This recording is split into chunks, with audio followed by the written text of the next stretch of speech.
तो मुल्क भर में अमन अमान के साथ आज जुमे की नमाज अदा की गई, एहतजाज हुए लेकिन पुरअमन हुए। पिछले जुमे के मुकाबले अगर हम देखें तो काफ़ी तशद्दुद हुआ था और इसके पीछे जो एक बड़ी वजह है कि लगातार सख्ती की गई है तशद्दुद करने वालों पर और लगातार उत्तर प्रदेश की अगर हम बात करें तो सख्त कार्रवाई हुई। मेरे साथ फिरोज बख्श साहब भी हैं, चांसलर हैं मौलाना आज़ाद नेशनल उर्दू यूनिवर्सिटी के। सर, PFI ये एक जो तंजीम है, एक संगठन है, इसका नाम बार बार आ रहा है। बहुत बड़े पैमाने पर उत्तर प्रदेश में इसके लोग उठाए गए हैं और इन पर ये इल्ज़ाम है कि ये लोग तशद्दुद पर आमादा करते हैं लोगों को बार बार, और सख्त कार्रवाई हुई और इसका असर है कि इस जुमे को पुरअमन एहतजाज हुए हैं। तो कहीं ना कहीं एक ये पूरी साजिश लगती है तशद्दुद के पीछे, ये एकाएक नहीं हुए हैं।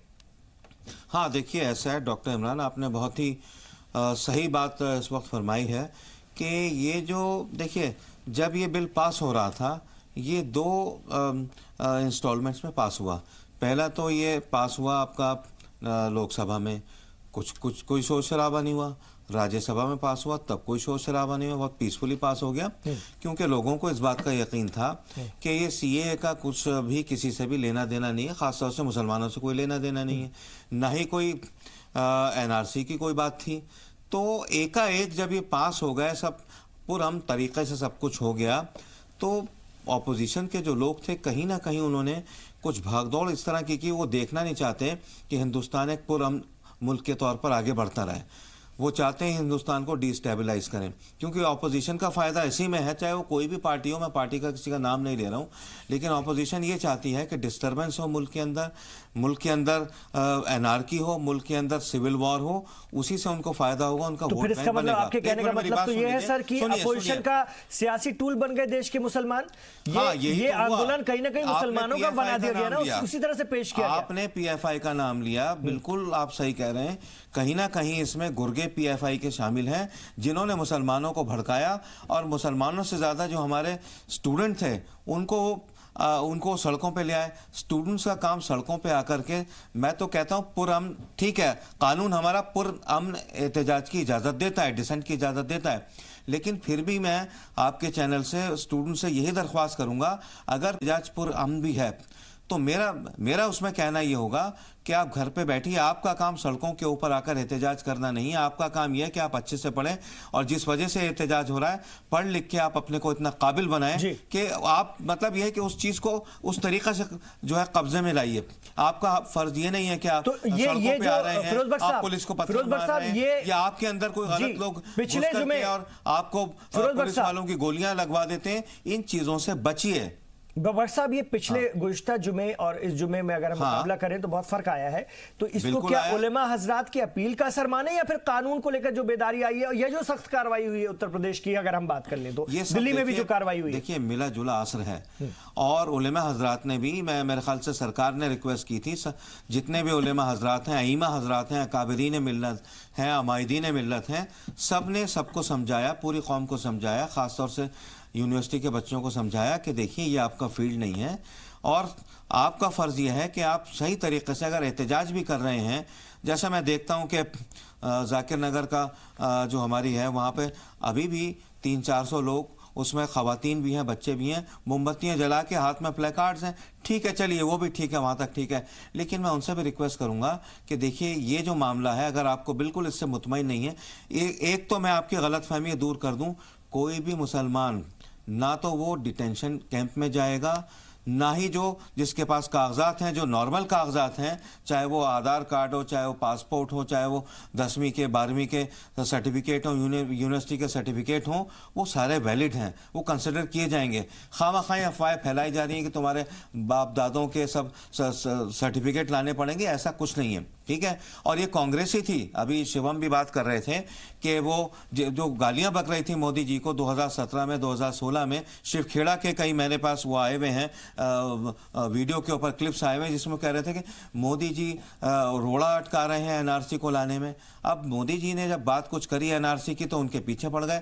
ये मतलब चित भी मेरी पट भी मेरी। ठीक है, तो आपके सवाल का जवाब ठीक नहीं है। मैं जल्दी से विजय कौशिक से लूंगा, उसके बाद जा रहा हूं मैं प्रोफेसर साहब के पास। विजय कौशिक जी, कांग्रेस ही है इसके पीछे और कांग्रेस की ये बड़ी राजनीति है।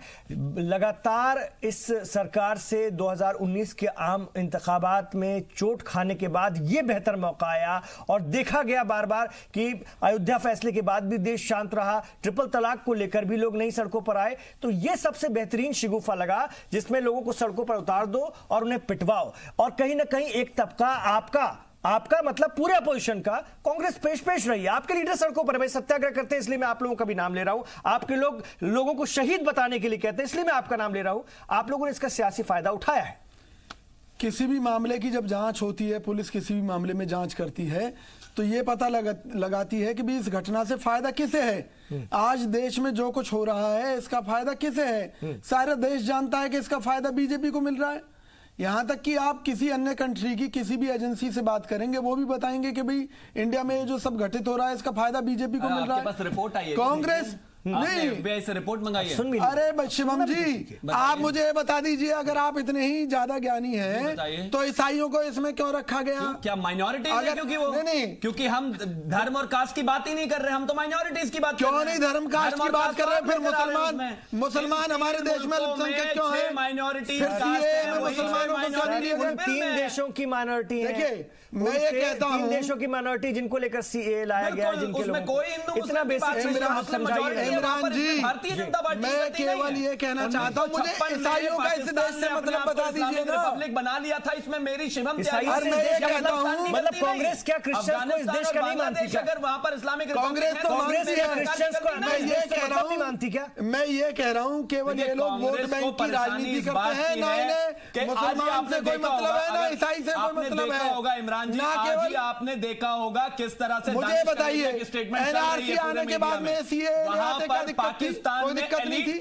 लेकिन इनका मकसद था कि इस मुद्दे पर अपने आप में बवाल पैदा करना, इस देश में ऐसा माहौल पैदा करना कि मुद्दों से ध्यान हट जाए देश की जनता का। इंसाफ के एक विधायक, अच्छा मुझे बताओ, जाट आंदोलनकारियों के मुकदमे वापस क्यों लिए? वहां पर माइनॉरिटी इमरान जी के साथ क्या होता है, उसमें कोई बहुत अंदर जाने की जरूरत नहीं है। दलितों पर जो मुकदमे दर्ज हुए थे दंगा फसाद फैलाने के, चाहता हूं कि अगर आपको मुसलमानों से भी प्यार करना है आप करिए। ये मुल्क और संविधान आपको इजाजत देता है, आपने ही लोगों को भड़काया। मैं आपको भैया आप दंगे करो, फसाद करो, बाद में सारे केस वापस ले जाओ। विजय कौशिक जी, एक मिनट विजय कौशिक जी, वजीर दाखिला अमित शाह ने साफ साफ कह दिया है कि कांग्रेस की क़यादत में, ये उनका स्टेटमेंट है, मैं आपसे जवाब लूंगा कि कांग्रेस की क़यादत में टुकड़े टुकड़े गैंग जो चल रहा है देश को तोड़ने के लिए, उनसे एकदम सख्ती से निपटा जाएगा, कोई रहम नहीं, बिल्कुल सख्ती से निपटा जाएगा। उन्होंने एक लफ्ज और कहा, बदला लिया जाएगा, उनको छोड़ा नहीं जाएगा। इमरान कांग्रेस ने कब उनसे कहा भी है उसमें कि आप उन लोगों के खिलाफ रहम रखें? हम तो ये कहते हैं टुकड़े टुकड़े गैंग कोई भी है। अब मैं अगर यशवंत सिन्हा का बता दूं तो उन्होंने कहा दुर्योधन और दुशासन से बचने की जरूरत है, जो कि भाजपा के नेता हैं आज की डेट में। उन्होंने दुर्योधन और दुशासन माननीय मोदी जी और अमित शाह को कहा। मैं तो कह रहा हूं फांसी लगा दो। गैंग पर क्या स्टैंड? इस देश को कोई भी तोड़ने की बात करता है, मत जाइए, कोशिश करता है। सरकार इनकी है, कन्हैया कुमार जैसे टुकड़े टुकड़े। अरे भैया फांसी लगा दो ना। जब उन्होंने भारत तेरे टुकड़े से इंशाल्लाह किया था, मैं ये कह रहा हूँ फांसी लगा दो। राष्ट्रीय अध्यक्ष राहुल गांधी, अरे भैया तुम्हारी सरकार में कन्हैया क्यों आजाद घूम रहा है? बाहर निकलते ही फोन नंबर पे डायल कर लेते हैं। सरकार में इमरान जी जाते हैं, बीच में नहीं बोला, मुझे मजबूर मत करें। एक बात और सच है, इनके राज में कन्हैया खुलेआम घूम रहा है। ठीक है, अगर एक तरफ ये कहते हैं लोगों को भड़काता है, सवाल ये दूसरी तरफ खुला छोड़ रखा है। गैंग जिन्हें आप कहते हैं वो सब बाहर घूम रहे हैं, सब बाहर घूम रहे हैं, चुनाव लड़ रहे हैं, क्या ऐसी कार्रवाई होगी? कितने लोग अंदर चले गए? तोड़ रहे हैं। ये आपके लिए भी सियासी हथियार है, ये आपके लिए भी सियासी हथियार है शिवम त्यागी। एक चीज बताइए इमरान जी, अरे खुला क्यों घूम रहा है कन्हैया? रायसेना रोड पर, अरे मुझे बताइए कन्हैया खुला क्यों घूम रहा है? ये अलग कन्हैया क्यों खुला घूम रहा है? जरूर संविधान लिखा है। आप कहते हो देशद्रोही है, आप कहते हो टुकड़े टुकड़े गैंग का है, कार्रवाई क्यों नहीं अमित शाह जी ने उसमें गोली लगवा दी? गैंग पर भी कार्रवाई हो। अरे भैया क्यों नहीं मरवा दिया ऐसे देशद्रोहियों को? केजरीवाल जी उस चार्जशीट पर अरे बैठे हुए हैं, केजरीवाल जी रिपोर्ट नहीं फाइल कर रहे, मजाक मत कीजिए। जेल जाते। अरे छोड़िए, की सरकार है। गुमराह मत करो। राम त्यागी वजीर दाखिला कहते हैं कि उनसे बदला लेने का और उन पर कार्रवाई करने का वक्त आ गया। तो हमारा सवाल ये है कि कब आ गया है, कब करोगे? और अब तक क्यों नहीं किया? अब तक क्यों नहीं किया? कब कन्हैया को फांसी लगेगी? कौशिक जी भैया थोड़ा बता दो। लीगल एंगल समझ लीजिए। अरे जब आप कन्हैया को कोर्ट फांसी में कब होगी? जाते हैं तो पब्लिक प्रोसिक्यूटर लड़ता है। पब्लिक प्रोसिक्यूटर अरे भैया, दिल्ली कन्हैया को सरकार फांसी यानी कब कि होगी? राज्य की सरकार के अंतर्गत आता है। पिछले दिनों कोर्ट अरे ने दिल्ली कहा में आकर था बकवास कि करके गया है। सरकार को कि एक काम करिए, या तो आप पिछले इसमें दिनों चार्जशीट दिल्ली में की तरफ आकर से कन्हैया क्लेयरेंस अपनी दीजिए, बातें करके नहीं गया तो हम खूब। इसके बिना ही आगे प्रोटेस्ट करेंगे। पढ़ लेते तो इतनी मेहनत मैं आ रहा हूं जरा, मैं आ रहा हूं। अमित शाह जी ने कहा है कि दिल्ली में भारतीय जनता पार्टी की सरकार अगर आती है तो सबसे पहले अरे भैया, टुकड़े गैंग दिल्ली में आएगी। चार्जशीट अरे केंद्र की कानून व्यवस्था तो आदमी के हाथ में है, इमरान जी। भेजा जाएगा। देखो क्या बेवकूफ बना रहे हो। शिवम नहीं, शिवम अगर आपको दिल्ली के लोग भी देख रहे होंगे, अगर आपको दिल्ली के लोग देख रहे होंगे तो ये बहुत हास्यास्पद बात है। पुलिस किसके हाथ में है? आप इमरान जी, फिर आप से सब मैं जानते हैं। उसके बाद फिर से पूछो, पिछले दिनों मेरे इस मंच से दिल्ली चुनाव के लिए अपनी पार्टी के लिए कोई फर्क नहीं पड़ने वाला। लेना देना नहीं है अरे कमाल है भैया। अरे अमित शाह से लेना देना है। अमित शाह से लेना देना है। स्टेट गवर्नमेंट के इमरान जी अंदर नोट आता है कीजिए। और मैं इमरान कहता हूं, से ज्यादा लेना मेहनत देना करने की है। जरूरत नहीं अपने है। अमित शाह जी से आप फोन लेना उठाइए देना और है। गूगल कीजिए। ये जो अमित शाह केसेस से हैं, लेना ये जो देना है। जुडिशरी में प्रोसिक्यूशन होती है, ये दिल्ली इमरान की जी स्टेट पूछिए सरकार ना। के अंदर ठीक है, आती मैं आ रहा हूं। कन्हैया कहा दिल्ली पुलिस से कोई लेना देना नहीं है। प्रोफेसर अमित शाह जी से लेना देना है। इसलिए अमित शाह जी बदला लेंगे। ठीक है, बदला लीजिए भैया, लीजिए ठीक है, आ रहा हूं। करके मेरे सब्जेक्ट करिए पर गूगल। मेरे विषय पर रहिए। मैं आ रहा हूं। प्रोफेसर सुधांशु शुक्ला जी, मैं आपसे जानना चाहूंगा, ये जो प्रोटेस्ट चल रहे हैं लगातार, जैसे कि अभी भी बता रहे हैं फिरोज बख्श साहब की, अभी भी जाकिर नगर इलाके में लोग बहुमती मार्च करते हैं और हर जुमे को हर रोज ही लोग निकल रहे हैं। ये एहतजाज आपको क्या लगता है कभी इख्तिताम पजीर होगा, खत्म होगा, कब तक होगा? ये चलता ही रहेगा? ये इसके पीछे तो अगर सियासत भी हो रही है तो कहीं ना कहीं इसको हवा तो दी ही जाती रहेगी। ऐसा है कि जो कुछ चल रहा है देश के लिए बहुत खराब है और प्रोटेस्ट का भी एक सीमा होती है, एक मियाद होती है और एक तरीका होता है जी। अभी हमारे मित्र ने कहा कि पहली ये सरकार है जो इस तरह जो पकड़े जाएंगे उनकी संपत्ति, ये संपत्ति किसकी है? ये बसें किसकी हैं? ये ट्रैफिक में चलने वाले लोग कौन हैं? लोग किस तरह से परेशान हो रहे हैं? कहीं नेट नहीं चल रहा, कहीं गाड़ी नहीं चल रही, इतनी पब्लिक जो परेशान हो रही है वो कौन है? आप प्रोटेस्ट कीजिए, प्रोटेस्ट करने का एक तरीका है, लेकिन उसका तरीका ये नहीं कि आप पब्लिक को परेशान कर दें, प्रॉपर्टी का नुकसान कर दें। और सरकार कोई भी हो, चाहे बीजेपी सरकार हो चाहे कांग्रेस सरकार हो, हम देशवासियों का सबसे बड़ा कर्तव्य ये है कि अगर हम अपने देश की प्रॉपर्टी का नुकसान करते हैं तो हमसे बड़ा कोई मूर्ख नहीं। इस सियासत में कोई किसी को भड़का रहा है या क्या कर रहा है, प्रोटेस्ट करने का एक अपना तरीका है, आप उस रूप में कीजिए। प्रोटेस्ट करने का मतलब ये नहीं कि आपके लिए कर दिया, आप बैरिंग तोड़ के सीधे भागते चले जाइए आप कहीं, और इस इतने लोगों के बीच के अंदर कहीं कोई दंगाई कुछ कार्य कर देता तो उसका दोष किसके ऊपर आता है? और जो पुलिस भी कर रही है, इतना करने, इतनी भीड़, इतने लोग इकट्ठा होकर जा रहे हैं और एकदम से भगदड़ मच जाती है, पुलिस भी किस किस को बचाती रहेगी घूमने करने के लिए? आपके ऊपर 4 आदमी अगर टूट पड़ते हैं, आप किस किस से बच पाएंगे? आप बताइए। तो इस हालात के अंदर लोगों को खुद समझना चाहिए कि ये जो प्रोसेस शुरू भी हुआ है एनआरसी का, ये हुआ है, एकदम से कौन सी ऐसी आफत आ गई मुझे बता दीजिए। अगर ये शुरू हुआ भी है तो अगर कोई मेरे पास कहे कि मैं पीएचडी हूँ और मैं, आप अपने सर्टिफिकेट दिखाइए, तो मेरे पास ये है सर्टिफिकेट, उसमें मुझे किस चीज का डर है? और यहाँ पर इस देश के अंदर माइनॉरिटी के अंदर के और मुस्लिम नहीं है, सिख भी माइनॉरिटी के अंदर है, ईसाई भी माइनॉरिटी के अंदर है, जैन भी माइनॉरिटी में आ रहे हैं। तो आप किस किस को करते रहेंगे करने के लिए? इन सब चीजों से उठकर हमें अपने देश के लिए सोचना चाहिए। अगर कोई ऐसी बात आती है तो ठीक है, सरकार को प्रोटेस्ट करें, लिखें, उनका एक शांति के तरीके से वो हो जिसे सरकार भी सुने। सरकार इस दंगे फसाद इसको रोकने की कोशिश करे या इनकी बातें सुने? ठीक है, तो मैं आ रहा हूं नहीं होती है जी। मैं आ रहा हूं आपके पास, एक इस पर हम और बात करते हैं। और लगातार जो सियासत इसके पीछे हो रही, वो कौन कर रहा है, इसको किसको इसका बड़ा सियासी फायदा मिलने जा रहा है, इस पर भी बार बार बात होनी चाहिए। और कहीं मिल्लत के लोग किसी की सियासी टूल तो नहीं बन रहे हैं, किसी का हथियार, किसी का शिकार तो नहीं बन रहे हैं राजनीतिक, इस पर भी बात होनी चाहिए। एहतजाज के पीछे साजिश, आज जुमे की नमाज के बाद भी एहतजाज हुआ लेकिन पुरअमन हुआ पिछले जुमे के मुकाबिल, और इस बीच यानी पिछले जुमे से इस जुमे के बीच इस एक हफ्ते में सख्त कार्रवाई हुई है उत्तर प्रदेश में भी, दिल्ली में भी, जिसका असर हम मान सकते हैं कि दिखा है। मैं विजय कौशिक जी आपसे जरूर पूछना चाहूंगा कि आप ये तो मानेंगे ना कि उत्तर प्रदेश सरकार ने जो सख्ती की, जो सख्त कार्रवाई की, उसके चलते आज जुमा पुरतशद्दुद नहीं हो पाया, अमन व अमान के साथ रहा, पुरअमन तरीके से लोगों ने एहतजाज किया। एहतजाज पर कोई रोक नहीं है लेकिन उसका भी एक तरीका होता है, जैसा कि हम सब समझते हैं। मैं ये कहना चाहता हूं, जब सफलता का श्रेय लेना चाहती है सरकार, और अब मिलना भी चाहिए कि भाई ठीक है कि उन्होंने कानून व्यवस्था को इतना चाक चौबंद रखा कि दंगे फसाद नहीं हो पाए, लेकिन जो पिछले हफ्ते जो हुए उसका दंड भी सरकार को मिलना चाहिए, क्योंकि उसमें देश का, समाज का नुकसान हुआ है निश्चित तौर पर। और मैं तो केवल देश की जनता से यही अपील करता हूं और मुस्लिम भाइयों से भी यही अपील करता हूं कि भी कृपया शांति बनाए रखें, इस देश के अमन चैन को बनाए रखें और मुद्दों पर बातचीत करें, मुद्दों की लड़ाई लड़ें, और वो भी पूरी मानवता और इंसानियत के साथ। क्योंकि आज देश को सबसे ज्यादा जरूरत किस चीज की है? रोटी और रोजगार की है, काम धंधों की है, बढ़िया कानून व्यवस्था की है।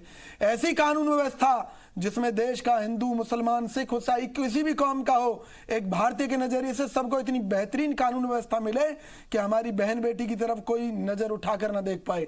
तो हमारा तो यही निवेदन है सरकार से भी कि इस अमन चैन को बनाए रखने का प्रयास करे, पूरी तरह से प्रयास करे, ईमानदारी से प्रयास करे, इस पर राजनीति ना करे जैसा कि अब तक भाजपा इस पर कर रही है। जैसा कि एक तरफ अभी मेरे भाजपा के प्रवक्ता कह रहे थे टुकड़े टुकड़े गैंग, अमित शाह जी ने भी कहा बदला लिया जाएगा। अरे वही कन्हैया कुमार दिल्ली में आता है, उत्तर प्रदेश में आता है, जगह जगह जाता है, अपने इंटरव्यू देता है और उसके बाद में यहाँ से चला जाता है। भैया अगर वो देश को तोड़ रहा है तो भैया आपकी सरकारें कर क्या रही हैं? एक तरफ जो हमारे जो मुस्लिम नेता हैं वो सब देश के सामने हैं कि जो नहीं, मैं क्लियर कर देता हूं कि वो खुलेआम मान लीजिए जहर उगलते हैं, भाजपा कहती आ रही है तो जहर उगल रहे हैं देश के खिलाफ और उनके खिलाफ कोई कार्रवाई नहीं की जाती। अरे भैया उन नेताओं के खिलाफ कार्रवाई करो ना, चाहे वो संसद में बैठते हो चाहे संसद के बाहर हो। मैं चाहता हूं कि शांति से जल्दी से फिरोज भट्ट साहब, ये केवल राजनीति, जनता को सिर्फ एक बार फिर से सिरे से बता देना शुरू करना चाहता हूं। आपको याद होगा राहुल गांधी का वो बयान, मेरा नाम राहुल सावरकर नहीं है राहुल गांधी। अरे भैया ओवैसी जी का बताओ ना, ओवैसी जी अभी मैं ओवैसी के खिलाफ क्या कार्रवाई कर रही है, कन्हैया के खिलाफ क्या कार्रवाई कर रही है? उसके बाद प्रियंका गांधी जी ने कहा कि देश को बाहर निकलना चाहिए इस काले कानून के खिलाफ। अगले दिन राहुल गांधी जी कंबोडिया उड़ गए और देश की जनता सड़कों पर थी, खूब हंगामा मचा। इसके बाद इनको लगा कि ठीक है कुछ दिनों में ठंडा होने वाला है, पुलिस कंट्रोल कर लेगी, तो उसके बाद ये जाकर बैठ गए इंडिया गेट पर धरना देने के लिए। इनको लगा कि फिर थोड़ी सी आग लगी, फिर उसके 2 दिन बाद इन्होंने कहा कि सत्याग्रह करते हैं। वो एक अलग बात है कि सत्याग्रह में इन लोगों को ठंड इतनी लगी कि ये 2 घंटे पहले सत्याग्रह खत्म कर भाग गए, और क्योंकि इटली से आया ना। लेकिन उसके बाद इन्हें फिर भी फुर्सत नहीं लगी तो इन्होंने कहा कि वो शहीद है। फिर जब आग खत्म होने लगी, इन्हें लगा कि काम एक ट्राई और करते हैं, फिर मेरठ पहुंच गए लोगों से मिलने। आप किन किन लोगों से मिलने जा रहे हो? मैं कहता हूं जिसने दंगा किया उसको सजा मिली। अरे भैया जी, इस नागरिक प्रियंका गांधी और राहुल गांधी को आपने खुला क्यों छोड़ रखा है? इतना ड्रामा आपने देशद्रोही मान रहे हो, देश के खिलाफ मान रहे हो, उनके खिलाफ आपकी सरकार ने क्या कार्रवाई की?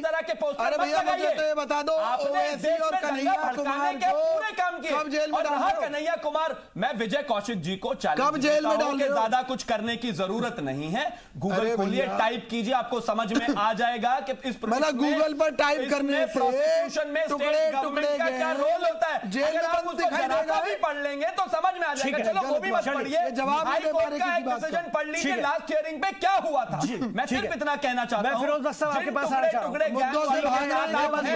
उनको बख्शा नहीं जाएगा। इस देश का संविधान, इस देश का कानून इतना कमजोर नहीं है। 6 साल सरकार को हो गए, अगर किसी पर हाथ रख दिया तो वो जेल नहीं जाएगा। कोई भी हो जो इस देश को तोड़ने की कार्रवाई काम करेगा, चाहे वो राहुल गांधी क्यों हो, जेल तो जाना पड़ेगा। ठीक है, मैं लौट रहा हूं आपके पास।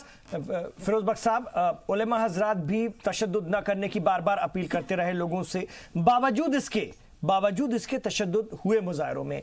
इसको हम कैसे देखें? उलेमा हजरात को भी नहीं सुनने को तैयार है। पीएफआई जैसी तंजीमों के लोग जो कि ये दावा करते हैं कि वो अल्पसंख्यकों के लिए, दलितों के लिए काम कर रहे हैं, उन पर जो जुल्म सितम होता है उसकी आवाज बुलंद करते हैं। उनके अपील का भी इस तरह की तंजीमों पर, इस तरह के लोगों पर, इस तरह की मेंटलिटी के लोगों पर कोई असर नहीं हो रहा है, इसको कैसे देखें?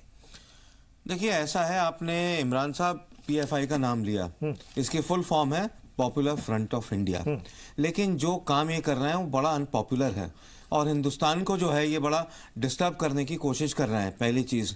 दूसरी चीज़ ये कि आपने अइमा हजरात का नाम लिया, उलेमा हजरात का नाम लिया। ठीक है, देखिए, उलेमा हजरात जो है हमेशा ये कोशिश करते हैं, चाहे वो मस्जिद के मेंबर से हो या कहीं से भी हो, कि पूरे मुल्क के अंदर अमन व अमान बना रहे। और मैंने देखा कई अइमा ने बड़ी अच्छी कोशिश की।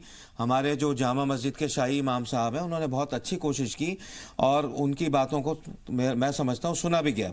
आज जो जुमे को, अल्लाह का बड़ा शुक्र है, जुमा बड़ा पुरसुकून गुजरा और इमाम उमैर अहमद इलियासी, जितने इमा हजरात हैं, इन्होंने बहुत अच्छा काम किया और मैं समझता हूं कि इनकी बात को पब्लिक ने सुना और वो बहुत कायदे के साथ पीसफुली उन्होंने जुमा पढ़ा, घर चले गए।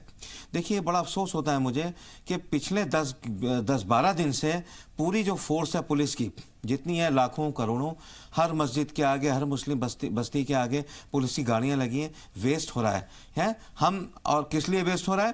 क्योंकि हम लोग अपने ही जो मुल्क की इकोनॉमी है, इकोनॉमी के बारे में बहुत कुछ कहा जा रहा है, लेकिन हम बजाय इसके कि उसको इम्प्रूव करें, उसको आगे बढ़ाएं, इतना बड़ा पुलिस का जो जत्था है पूरे मुस्लिम इलाकों में लगना, हर मस्जिद के अंदर लगना। अब मिसाल के तौर पे कनॉट प्लेस में एक छोटी सी मस्जिद है, बड़ी पीसफुल जगह है वहाँ पे, बंगाली मार्केट में, वहाँ पे भी पुलिस की गाड़ी खड़ी हुई थी, पुलिस वाले खड़े हुए थे। ये बड़ा वेस्ट है। किस लिए है?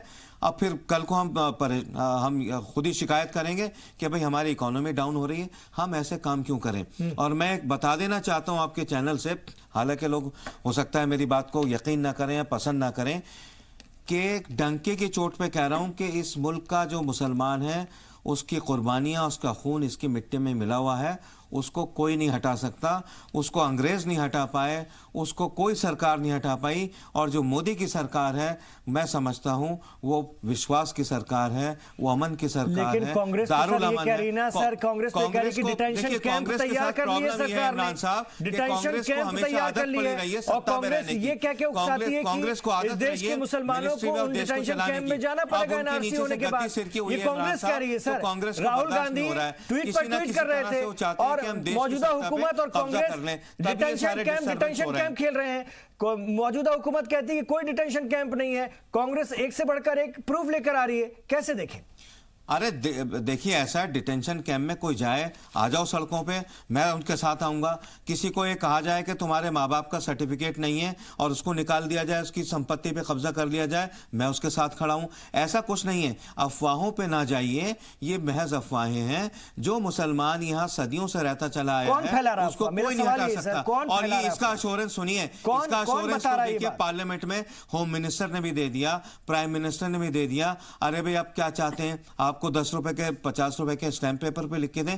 मैं बबांगे दहल इस चैनल से ये मुसलमानों को पैगाम देना चाहता हूं, किसी भी मुसलमान का बाल भी बांका नहीं होगा, बाल भी नहीं उखाड़ा जा सकता। और जो यहाँ रहता चला है, अगर कोई घुसपैठिया है, अगर कोई इन्फिल्ट्रेटर है जिसके पास कागज नहीं है, चाहे वो कोई भी हो, वो गैर मुस्लिम भी हो सकता है, तो उससे बासपुर्स तो की जाएगी। क्योंकि जो भी मुल्क है उसको ये पता होना चाहिए कि हमारे यहाँ कितने लोग जो है कानूनी तौर से रह रहे हैं, कितने लोग गैर कानूनी तौर से रह रहे हैं। अमेरिका आप जाइए, सऊदी अरब चाहिए, हद तक पाकिस्तान भी अगर आप जाते हैं, वहां भी अगर कोई आदमी जो है ज्यादा टिक जाता है, कोई यहाँ का मुसलमान या गैर मुस्लिम, तो उसको भगा दिया जाता है, वापिस उसको बॉर्डर पे लाके। ठीक है सर, आपने बहुत अच्छी बात की। मेरे पास एक मिनट है।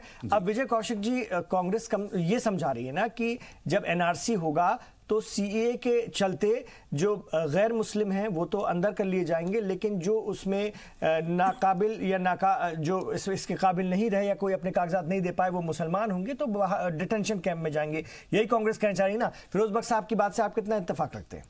देखिए, फिर मैं इसका जवाब जल्दी से शिवम से लूंगा। यही बड़ी राजनीति तो यही है ना, यही एक तो बड़ा सवाल इसके चलते लोग सड़कों पर आए। मैं केवल ये कहना चाहता हूं कि फिलहाल जो राहुल गांधी जी ने कहा है वो ये कहा है, इसे गरीबी के साथ जोड़ा है। उन्होंने कहा कि भी इसकी आड़ में तो फिर तो अमित शाह भी कहते हैं कि दिखा दीजिए कि नागरिकता लेने का कहां कानून है, कहां लिखा हुआ है। कांग्रेस को चैलेंज किया ना उन्होंने। देखिए, हम तो बड़ी सीधी सी बात कहते हैं कि इस देश में जो लोग रह रहे हैं और इस देश के जो हित में हैं, और मुसलमानों ने इस देश के लिए कुर्बानियों में पूरा अपना योगदान दिया है, उनको कोई बाहर नहीं निकाल सकता। कांग्रेस किसी भी कीमत पर किसी भी भारतीय मुसलमान के हितों के साथ अन्याय नहीं होने देगी।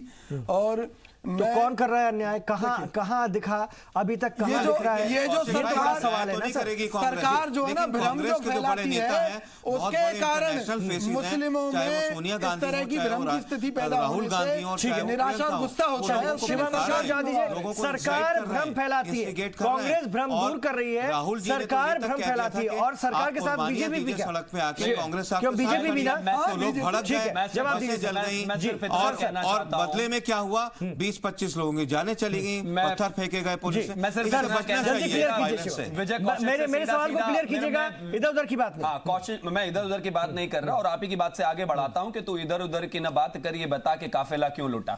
अगर आप इस देश के मुसलमान के साथ, गरीबों के साथ, वंचितों के साथ, शोषितों के साथ होते तो सच्चर कमेटी की रिपोर्ट जो आपके मुंह पर तमाचा है वो ना होती। देश में 58 साल राज किया आपने, और आज भी इस देश के मुसलमान अगर पढ़े लिखे नहीं है आपकी वजह से। आज अगर सरकार पढ़ने लिखने, घर, दवाई सब की बात कर रही है तो उसमें मुसलमान है। और जहां तक बात आपकी मुसलमानों के साथ ये खड़े होने का ढोंग है, इस पर भी आप एक्सपोज हो रहे हो। भारतीय जनता पार्टी इस देश के 130 करोड़ लोगों की बात करती है, ना उसमें हिंदू, ना मुस्लिम, ना सिख, ना ईसाई, ना पारसी, सब की बात। आप बता दीजिए घुसपैठियों को जाना पड़ेगा। आपकी कोई योजना ही नहीं थी साहब, आपने बताइए वोट बैंक बनाया।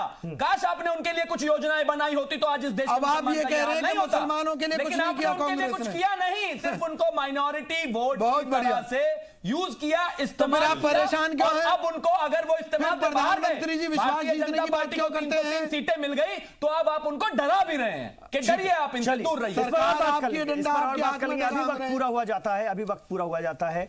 सियासत दोनों तरफ से हो रही है, पर बड़ा सवाल यह है कि हम सियासत का शिकार ना हो जाएं।